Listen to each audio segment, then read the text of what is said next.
भगवान का अवतार हुआ और भूमि ने आसन, जंगल के स्वामी ने दंड दिया, माता अदिति ने कोपिन धारण कराई, कुबेर ने भिक्षा का पात्र दिया, सरस्वती ने रुद्राक्ष की माला पहनाई, ब्रह्मा जी ने कमंडल दिया, बृहस्पति जी ने कान फूंक कर मंत्र प्रदान करके यज्ञोपवीत धारण कराया।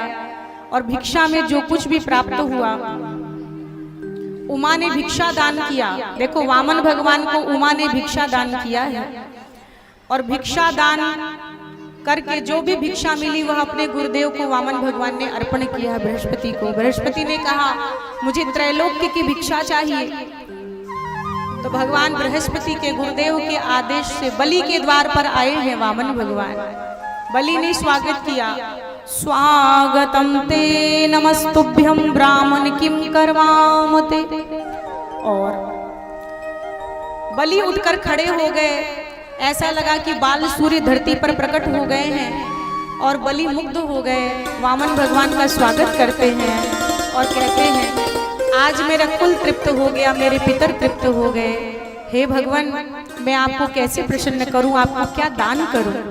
तो भगवान ने 3 पग भूमि की याचना की। वामन भगवान ने बलि से 3 पग भूमि दान में मांगी है कि मेरे नन्हे नन्हे चरणों को नाप कर 3 पग भूमि दान करो, मेरे चरणों के बराबर 3 पग भूमि का दान करो। भगवान ने 3 पग भूमि की मांग की, संकल्प करने को कहा, हे राजन संकल्प करो। पहले तो बलि को हंसी आई कि आप बातें तो इतनी बुद्धिमत्ता की बड़े बूढ़ों जैसी करते हैं, लेकिन आपकी मांग बिल्कुल बचकानी बच्चों जैसी है। 3 पग भूमि का क्या करेंगे? आप अगर मांगे तो मैं आपके लिए खजाना खोल दूं, धन आभूषण, गाय आभूषण, वस्त्र, अन्न धन भंडार आपको अर्पण करूं। आप ये 3 पग भूमि मांग रहे हैं, ये कैसी बचकानी बच्चों जैसी मांग है प्रभु आपकी? वामन भगवान ने कहा हम संतोषी ब्राह्मण हैं और प्रारब्ध से जो मिलता है बस उसी में खुश हो जाते हैं, इसीलिए हे बलि बस हमें तो 3 पग भूमि ही प्रदान करो और संकल्प करो।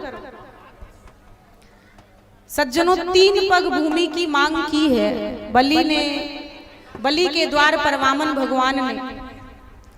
और दान करने से हमारे पूर्व जन्मों के पाप कटते हैं। शास्त्रों में आया है कि मनुष्य को अपनी ईमानदारी से कमाए हुए, ध्यान से सुनना, शास्त्रों में यह आया है कि मनुष्य को अपने ईमानदारी से कमाए हुए कोष से, धन से दशांश दान करना चाहिए। 10वां हिस्सा धर्म में लगाना चाहिए, धार्मिक अनुष्ठान में, यज्ञ में दान कर देना चाहिए। कितना हिस्सा? 10वां हिस्सा, दशांश ईमानदारी का। तो ईमानदारी का दशांश किसी भी शुभ कार्य में मनुष्य को लगाना चाहिए।